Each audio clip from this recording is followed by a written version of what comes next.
If you thought Greg Sankey was going to be against playoff expansion, you are very wrong. You are Locked On College Football with Spencer McLaughlin, your daily podcast on all things college football. Part of the Locked On Podcast Network, your team every day. Welcome, everybody, to another episode of Locked On College Football. I'm your host, Spencer McLaughlin. Thank you so much for making this your first listen or your first view every day. It's part of the Locked On Podcast Network, your team every day, and your daily source to stay up to date with the biggest stories in this, the greatest sport on planet Earth. My first record prediction of the year is coming up today. I'm so excited. It's my favorite type of content to put out there, to put records to teams before the season, and rivalries matter. Don't forget that. That's on today's show, which is brought to you by our friends over at Game Time. Use code Locked On College for $20 off your first purchase after you download the Game Time app. Jay Smith of Locked On Sooners is here. He's down at SEC Media Days and heard the comments that I alluded to in my open of today's show. Jay, of course it was going to come up. Of course Sankey was going to get asked about it, and I heard no less than 3 different moments during his 54-minute opening presser, which I did listen to all of. I don't know if everybody in the room necessarily listened to all of it, but I heard it all, and he at one point early on said, well, you know, they're proposing 16, and maybe someday someone will propose another number. And I just went, it's never going to stop. He's not out there on the front lines, I don't think, going, we have to expand now. This has to happen. He's definitely not pushing back against it, though. No, the one thing I can see with Commissioner Sankey is, let's look at it this way, Spencer. He ain't giving you an answer because he know everybody else is BSing when it comes to their decisions. He's not trying to put himself as the first person to make a decision, mainly because nobody else is trying to decide. Spencer, have you actually heard anything from the Big Ten as far as what they truly want to do when it comes to these expansions? Have you really heard anybody else just say, yes, let's move on to 16? No, mainly because when it comes to Sankey, he's like, look, I like 12. I think 12 is fine. But he wants to, if anything, he wants to go to the 5 and 11 setup if they do it. Why? Because the SEC at that point can potentially get more teams into the playoffs. Because everybody's going to, lack of better terms, inflate the SEC regardless, because they typically win up against everybody else. Granted, Big Ten has won the last 2 national championships, but traditionally the SEC wins the most games. So, Spencer, when you look at this, when you look at the way that Sankey and he looks at this for the SEC, 5 and 11 benefits them. So why are we arguing this? Especially when the only argument that goes behind it is, well, if we go to that, you need to go to 9 games. And he's like, ESPN offered enough money for that. Well, the television contract component of it is, I think, a different angle here. I do like the 5 plus 11 because, look, I get that there's an instinct for people to say, well, the committee's just going to be all pro SEC. Well, the committee's just going to do this. We just had a 12-team playoff where the SEC did not get what they wanted. They did not get what they wanted. They wanted to put those 9-3 teams in because we play in the SEC and it just means more and et cetera, et cetera, et cetera. And the committee said, no, we're not doing that. We want results on the field to matter. We are going to reward teams in a Power 4 conference that won 11 regular season games because while the SEC is one of the top 2 leagues, they don't have the same gap in talent from one conference to another that they used to. This is not 2018 even. This is not 2012. It is not the same. And so I think no matter what, Jay, the SEC is going to want to get more teams in the playoff. Of course, that's Greg Sankey's job to say that because that means more money for his conference, not just for himself, but for his entire conference. And he serves at the pleasure of the presidents who probably do like having money roll their way and into their athletic departments. But I think you can see a season where the SEC only gets 3 teams in, whereas if you give them 4 automatic bids and you have 3 at large, I think that guarantees the SEC gets 5 in every year. And that's the funny thing is that Sankey basically has gone against that. He's like, I want 5 and 11 because there's a good chance that we'll probably get more than that, right? The 5 and 11 means that you get, just like you have today with the 12, you get 5 conference champions or five conference champions, and then the rest are at larges, in which that's fine for them. If you get 3 1 year, cool. But then there's other years you may get 5, you may get 6. And it's all based upon the results on the field. And so Sankey is all hardcore about that. And that's the reason why you've seen him kind of hit with the, hey, look, if they decide to do this, this is the way I want to go. But guess what? If they don't do it, we'll just stick to 12. And it's funny because I was actually over by another booth here at SEC Media Days, and they had the executive director for the college football playoffs. And he basically said that, lack of better terms, and paraphrasing his words, but if we continue to stay with 12, that is a decision. You're doing that because you've made a choice. You're not doing that because, we're just going to fall back. No. You chose to stick to 12. So going to 12, maintaining 12 is still a choice. And to be honest, Sankey, I think he looks at it the exact same way. Someone asked the question during media days of exactly that. Hey, you're looking at 5-11, blah, blah, blah. Well, how do you feel about moving the games and stuff? And he stopped him and said, let me pull that back because you're just now assuming that I'm okay with us going to 16 games. To me, if we stay at 12, it works. If we go to 16, yeah, he said they have a plan. If they in the Big Ten can't get on the same page about how to structure a 16-team playoff, they have a plan, like kind of a fallback option to just stay at 12 teams. Which, by the way, that's my preferred option. That above all else, I've lobbied for the 5+11. I like it.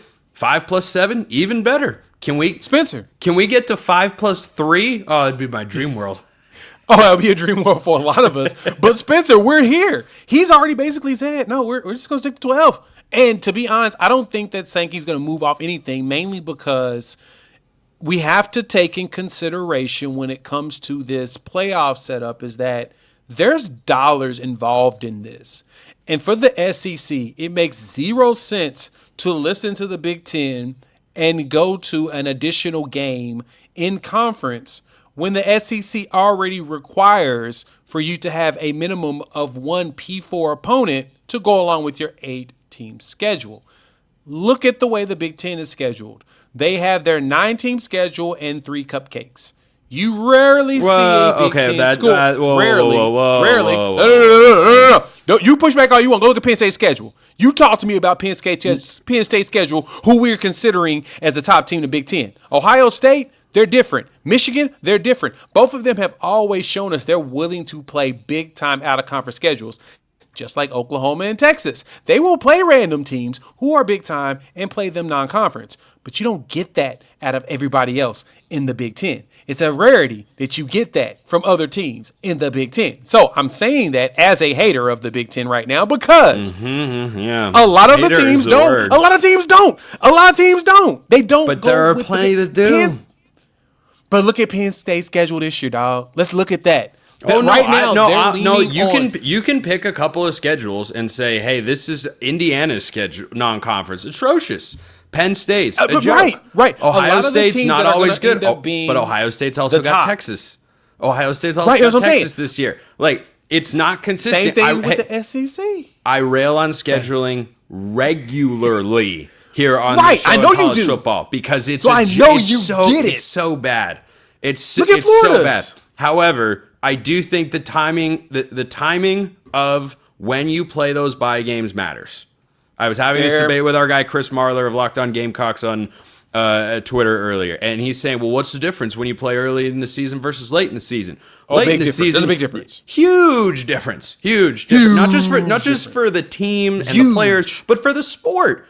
You got week in, week out, you got playoff caliber matchups. You've got implications of all these games. And then you look up and Clemson's playing the Citadel. Like, come on. And by the way, I'm not against bye games. I'm truly not. I recognize the important place they have in college sports. I just don't think they should be played while everyone else is playing a conference schedule. Jay Smith from SEC Media Days, Locked On Sooners. Great, as always. Oh, my first one. I can't wait. Look, North Carolina, it's nothing personal. I just don't like your coach, and I'm going to fade him so hard coming up next. First, this episode is brought to you by Game Time. We've all been there, right?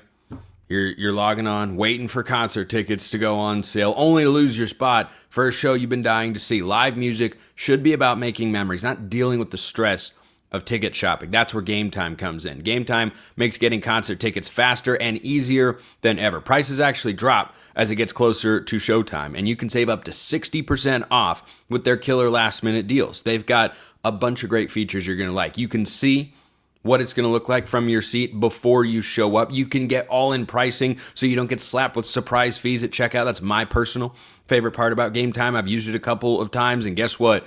It just delivers. And the tickets get delivered right to your phone. It's a quick and easy process. So take the guesswork out of buying concert tickets and show tickets with Game Time. Download the Game Time app, create an account, use code LOCKEDONCollege for $20 off your first purchase. Terms apply. Again, create an account and redeem code LOCKEDONCOLLEGE for $20 off. That's Locked On College for $20 off. Download the Game Time app today. Last minute tickets, lowest price guaranteed.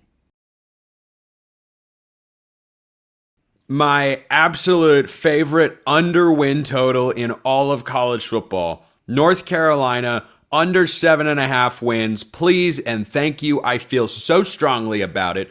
It's my first record prediction. I'm probably going to have at least one of these on every single show I drop from now until the season starts. So buckle up, because I'm about to offend a lot of people and excite some others in the next few weeks. Isaac Shade of Locked On Tar Heels might fall into the first category. He might not. So 7.5. Put the kids' college fund on the under, Isaac. Put it right there.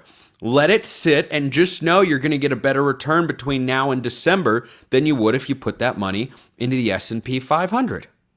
I've got mine in an actual college fund, not the S&P 500, so I don't know what to do there, Spencer. No, look, I understand why you feel this way, but the problem is that I have two big problems. That I'm not even, you put me potentially in the camp of offended. I wouldn't say I'm offended, but I'm nervous for you to say that. And here's why. Two reasons. Number one, the unknown of it all gives me massive pause. I could see Carolina winning 4 games. I could see them winning 10 games. And I think neither outcome would actually shock me. Just because of it's the Bill Belichick. It's the complete roster turnover. It's who knows what this is all going to be. That's number one. Number two, and this is maybe the bigger thing for me, is that the schedule that North Carolina has in front of them should give you a lot of pause to feel so strongly IMO about the under there. Here's what I mean, Spence. So to hit the over, let's say that you got to get to 8 wins. There's 12 regular season games. Let's assume they're not getting to the ACC championship game, but let's say maybe they get to 6 and get a bowl game. That means you can have up to 4. If you don't make a bowl game, 4 losses. If you do get a bowl game, you can have up to 5 losses and still hit the over on this. You mathing with me on that? No, 5 losses would be the under. 5 losses would. No, not if they get to, I'm saying with a bowl game, that gives them a 5th. I see. Well, the win total is only applied to the regular season. Fair enough. Let's stick to that then. So with ESPN's Bill Connolly came out with his ACC tiers last week. Tier 1, Clemson, Miami, SMU, Louisville. Carolina plays exactly one of those schools, Clemson, at home, week off ahead of that, and that's the first ACC game. I'm not saying that there's one loss. Right, exactly. I'm not saying that makes that game winnable. I'm just saying that gives at least more level of capability to do it than otherwise. Tier 2 teams is Florida State, Duke, NC State, Georgia Tech, Virginia Tech, Pitt, and Cal. They play 3 of those teams. That's hosting Duke, at State, and at Cal. And then Tier 3 is BC, Syracuse, Virginia, Wake, and Stanford. They get 4 of those 5 Tier 3 teams. He's got Syracuse in Tier 3. He does, which that's interesting. Questionable. Yes, exactly. Interesting. Not in my power rankings, Isaac. Yes, I've seen your power rankings. Not in my power rankings. We're not fading Fran Brown on this show. We ride with Fran Brown. We fade Bill Belichick. That my YouTube audience can see this. That's the way I roll. I know not everybody's like that. Well, it's good, but NC State is lower on your list than it is on his, so we could switch them out if we had to. All that to say, you look at Carolina's non-con, you're hosting TCU on Labor Day, standalone game. That's the first one out the gate. Could be a loss, but it's at home. First game of the Bill Belichick era. Can you ride that momentum? 2 gimme games after that at Charlotte hosting Richmond. So that, let's call that easy 2 wins there. And then you're at UCF down in Orlando. Same thing. If you could go 1-1 in the TCU UCF games, you're 3-1 coming out of non-con. And at that point, you need 5 wins in conference. You already said it. I'm going with you. Clemson is a loss. But then you're at Cal, hosting Virginia, at Syracuse, hosting Stanford, at Wake versus Duke, at NC State. If you can get 5 wins out of those 7 games, that's what you, now that perhaps is tough sledding. I hear that. But I say that to say, with the weak ACC schedule, it just gives me pause at saying, like I would probably be with you at saying the under, but I don't think that would be the easiest under to hammer in all of FBS. Okay. Well, here's where I come down. I'm predicting every Power 4 team's record with every game. I've got it all tracked. There will be no crossing up here. There's a method to my madness. This is literally my favorite time of year. Isaac, I could record every show I do from now until the season begins, and I'd have plenty to talk about right now here on Locked On College Football. I have North Carolina finishing at 5-7. This is going to be a hot take. I've got a 4-game losing skid to begin conference play. TCU, I like TCU way more than North Carolina. I'm giving them a win at UCF, and I won't be surprised. Here's the thing. I came down to UCF and Cal and said, I think they're going to win one of those games. I think they'll find a way.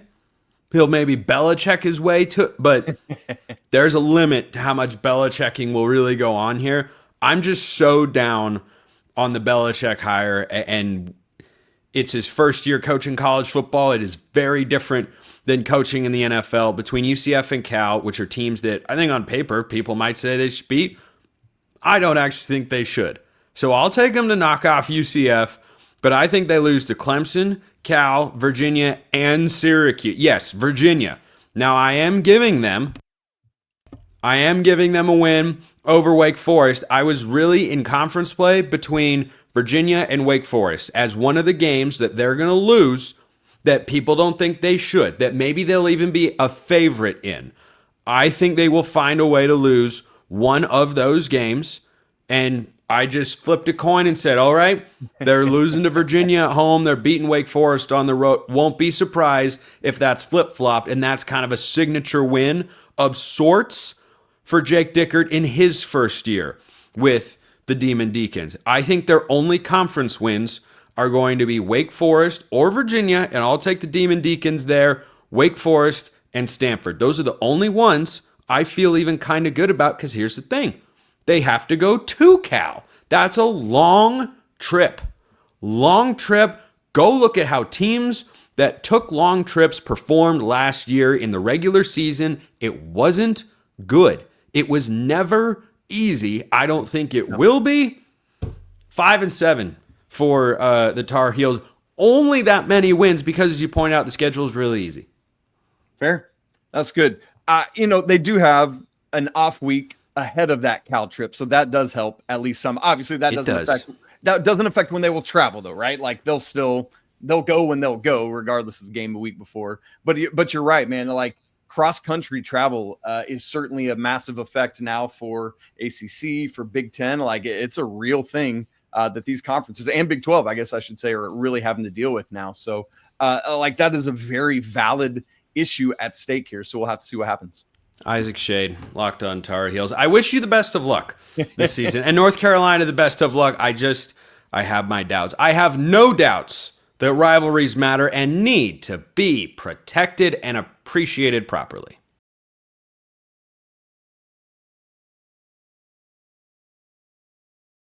Recently, I went on Drake Toll's show, Locked On Big 12, and we talked about the ridiculousness of the athletics rivalry rankings. This is what that conversation sounded like. Anarchy, craziness. The Athletic releases its top 25 Oh my rivalries in gosh. college football. And obviously, the Holy War, the Big 12's best rivalry, something that helps the economy of both schools and communities, should be top 10. And our shows, remember, Drake, we're reminding people about that now. maybe their top 15 got snubbed out of the top 10, and we're kind of upset with that. No, outside of the top 25. Oh, did you know, Spencer, from 1995 to 2024, no two schools have played more games decided by 7 points or fewer. 18 of them. Ball State and Central Michigan, 17. BYU and Utah, 18 games in that span decided by 7 or less points. And the Athletic says we don't give a rat's butt. Okay. This atrocity of a list put out by Scott Docherman, D-O-C-H-T. Who puts C-H-T in a name? Okay. Doctorman. We'll just go with that. He's not a doctor of anything except dumb lists that rile people up. Maybe this guy was playing 7-dimensional chess, knew what he was doing by leaving certain schools off the list or ranking them in a couple of spots. But a rivalry, a truly great rivalry, is defined by the level of vitriol and disdain that the two schools have for one another. That means the coaches, coaches tend to have an ingrained level of respect. Sorry to spoil all that. Like Kyle Whittingham and Kalani Sitake, I bet you they would get together and have dinner and just kind of have a cordial conversation. For sure. But also they understand BYU linebacker Kyle Whittingham, by the way. Yeah, they understand how their fan bases feel about the other fan bases, how the players represent that on the field. When you're watching a rivalry football game that is a truly great college football rivalry, you are watching it and thinking at any point in time you're one play away from a fight getting started. Yeah. That's the way that I look at it. And one of the biggest differentiating factors between college football and the NFL is the rivalry games. Number one, because they're only one time a year. And number two, because they feel different. I've been told my whole life that Ravens and Steelers is some huge rivalry. And I get that it is. It doesn't feel the same. There are no stakes on that field compared to what you have just in the Holy War. So to leave it out for things like Iowa, Wisconsin, okay, Minnesota, Wisconsin, those two schools really dislike each other. Also, full disclosure, I've never watched a Minnesota-Wisconsin game start to finish. I watched Utah BYU start to finish last year. I've watched a lot of Michigan, Ohio State. I've watched a lot of Iron Bowl. Pitt, West Virginia, can I insert that? Also not in the top 25. Those two schools genuinely want each other to die. The backyard brawl. Look, I'm not going to try and offend anybody here because it's not my intention. It's the outcome sometimes when I talk, but that's just the way the cookie crumbles. I am disgusted that neither the backyard brawl nor the Holy War are on this list. I'm more disgusted at the Holy War, just to be clear. But I would put the backyard brawl on here over Harvard and Yale. Are on, like, I mean, come on. Number 5 is USC Notre Dame. Number 6 is Nebraska Oklahoma. These schools aren't even playing. The three that make me the most upset on this list. Number 1, Nebraska Oklahoma. Get out of here. Get out of here. Nobody cares. Nobody cares. Miami, Florida State. Does that bother you too? Florida State. Yes, that one absolutely bothers me. I'm not saying it's not a quality matchup. I'm not saying they shouldn't play the game. Of course they should. And there's a little bit of extra juice. Don't for a second pretend that you are as dialed in as a college football fan to Miami, Florida State more than Utah against BYU or the backyard brawl. Are you kidding me? It's like this list is written by somebody who was a college football fan back in the 80s and 90s and turned off the television in protest of government spying conspiracies with all electronics in the year 2000. That's what happened here, because there is no sense to anything that is on this list that justifies putting Utah and putting the Holy War and the backyard brawl off the list. I mean, Ole Miss and Mississippi State, the Egg Bowl is fun. I like the Egg Bowl. Yeah. It's not better than those two. But at the same time, I hate that Ole Miss, Mississippi State's at 23, followed by Clemson and South Carolina, then Oklahoma, Oklahoma State, because all three of those matchups have that intangible where you hate. Like, if you win, these are games that save a coach's career. Mm-hmm. When you win that game as the Mississippi State head coach against Ole Miss, that's your one. That's By the way, Thanksgiving. Auburn, Georgia. Is there a name for that? Is there a trophy? I don't even think there's a name for that. I feel like there is, and I'm just forgetting it. But Washington, again, Oregon, they hate each other. But it's not like, Washington, Oregon is. I just didn't want to come on here and plug that a bunch as the Oregon guy. Washington, Oregon at 21 is a joke. Those two fan bases despise one another. Do you think Auburn and Georgia hate each other at the same level as the backyard brawl or the holy war? The answer is no. Is it as much of a circle game for college football fans? No, it's not even close. This list is so backward. Like Michigan State is a good, solid rivalry. Get out of here. Besides the drop punt, that game feels as big and as bitter as either the Big 12 matchups that are left off here, or Oregon, Washington for that matter. Why is Wisconsin, Iowa on this list as a top 25? Alabama. Clemson, South Carolina, I'm actually behind. That's a big one. I think that one needs to go up. Those are two schools. Again, your coach he gets to keep his job because he won that game at the end of the year if he's South Carolina right now. Yes. Alabama, LSU is like this rivalry forged in greatness. Just because they were both really good in the 2000s, but they don't hate each other like that. It's just like, damn, that was a really tough matchup. It's a rivalry. It's a rivalry of respect. Yeah. It's two programs that can win the national championship that are really good. You know, when Bama played against LSU 2019, Joe Burrow, I mean, the NFL talent on that field, when you look back at it, was stupid. I mean, it was stupidly talented. Okay, I watched that game and thought, there's a big game in the SEC in the national championship picture. I didn't watch that game and think, oh my gosh, we're one play away from a fight every game. Two heated rivals. It wasn't that. No, it wasn't that. It was just these are two really, really good programs, and there's nothing wrong with that. It's great. But Auburn and Alabama, like Auburn is on this list, what, 3 times? Twice? No, 3 times. Should be 3. Auburn and Georgia,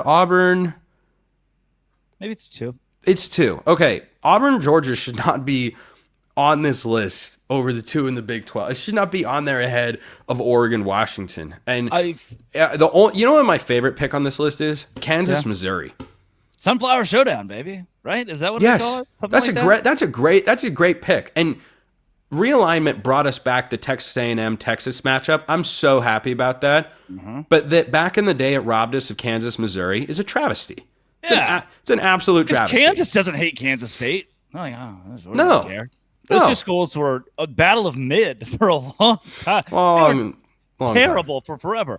I've been to the Holy War. I wouldn't bring a child under the age of 10. That's 2 fan bases steeped in the Church of Jesus Christ of Latter-day Saints, and I wouldn't bring a child below the age of 10. That's a rivalry. Okay. I'll close with this one. Do you know the biggest overlook? Oh, okay. All you need to do, go find this list on Twitter or the internet or wherever. The Athletic put it out there publicly because apparently they want to look like they don't know anything about college football. All you need to know about how insane this list is, number 6, 7, and 8 are Nebraska, Oklahoma, Miami, Florida State, and Ohio State, Penn State.